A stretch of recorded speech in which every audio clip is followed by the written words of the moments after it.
في كل لغة في كلمة كده تحسها الجوكر بتاع الكوتشينة، تحطها في أي حتة تمشي وتغير معنى الكلام كله. في الإنجليزي عندهم anyway، والفرنسويين عندهم bref.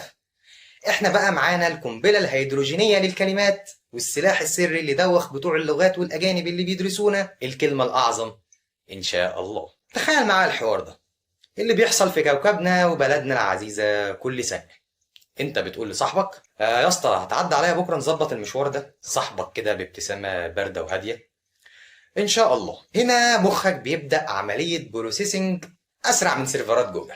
انت وقتها وشك بيبدا يظهر عليه الشك. تمام، يعني على الساعه كام كده؟ صاحبك بنفس الهدوء الكوني على الظهر كده ان شاء الله. انت بقى والعرق بدأ ينزل على جبينك، يعني البس ولا اعمل حسابي ولا ايه النظام؟ صاحبك وهو بيطبطب على كتفك بحنية بتاعت واحد عارف هو بيعمل ايه، يا عم قول بس ان شاء الله وهتلاقيها ظبطت لوحدها. بتمشي وانت مش فاهم اي حاجة. هل انت عندك ميعاد بكرة تظبط المنبه ولا تنام ولا تعمل ايه؟ ولا انت كنت لسه بتتكلم مع شبح جاي من كوكب تاني؟ الحقيقة يا صديقي انك وقعت في فخ وحش من اقوى الوحوش النفسية اللي بتحكم مجتمعنا، شبح التهرب من الحسم.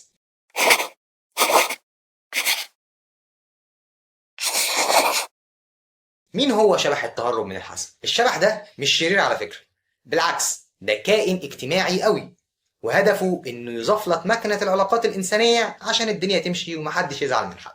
مخك بالذات في ثقافتنا متبرمج على انه يتجنب الصدام. كلمة لا صريحة كده عاملة زي ما تكون انك اديت حد قدامك على وشه بالقلم، بتعمل شرخ في العلاقة. كلمة مش هقدر بتحسسك انك شخص مش خدوم ومش جدع، وكلمة ماليش مزاج دي قلة ذوق رسمي. وهنا بيجي دور كلمة إن شاء الله، زي الدرع الواقي بالظبط.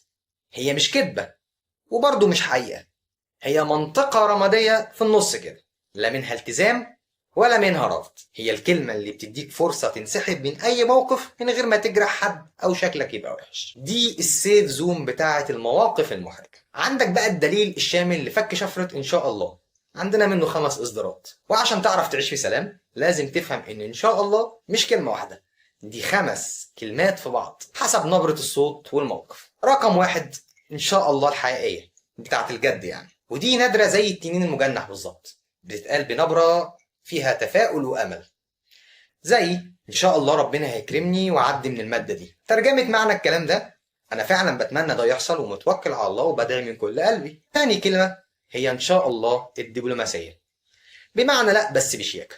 دي بقى أشهر واحدة، بتيجي معاها ابتسامة باهتة كده وعينين بتبص في اللاشيء. مثال: تيجي عمتك اللي بتشوفها كل موسم انتقالات صيفية تسألك هتيجي فرح بنتي في قصية الأسبوع الجاي طبعا، هترد أنت وتقول لها ان شاء الله يا طنط الف مبروك. الترجمه هنا ان مفيش في المجره اي قوه هتخليني اسافر 8 ساعات عشان احضر الفرح ده، بس انا بحترمك ومش هقدر اقولها لك في وشك. 3 ان شاء الله التخديريه بتاعه التسويف، ودي بتستخدمها عشان تاجل حاجه مش طايق تعملها لاجل غير مسمى. مثال: هتبدا تروق دولابك اللي شبه مقبره رمسيس الاول ده امتى؟ فترد وتقول ان شاء الله كده اول ما فوق. الترجمه: الحدث ده ممكن يحصل في المستقبل البعيد، يمكن في حياة تانية، لكن أكيد مش النهاردة ولا بكرة ولا السنة دي حتى.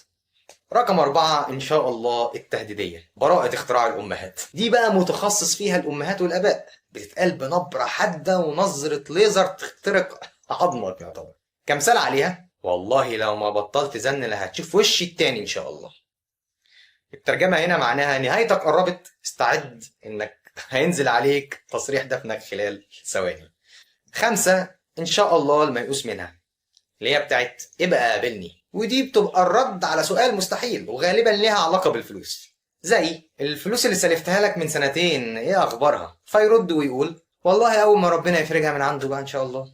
ترجمة: اعتبر الفلوس دي صدقة جارية على روحي، باي باي يا حبيب قلبي. ازاي تتعامل مع السلاح الفتاك ده؟ لو انت اللي بتقولها استخدمها بمسؤولية يا فنان. اعرف انك بتحط اللي قدامك في حيرة وممكن تكون بتعطله. ساعات كلمة لأ او مش هقدر بتكون ارحم واجدع 1000 مره من كلمه ان شاء الله. لو انت بقى اللي بتتقالك، هنا لازم تتحول للمحقق كونان، ما تقبلش ان شاء الله كده كاجابه نهائيه، ولازم تستخدم معاها اسئله المتابعه عشان خاطر تحشر اللي قدامك.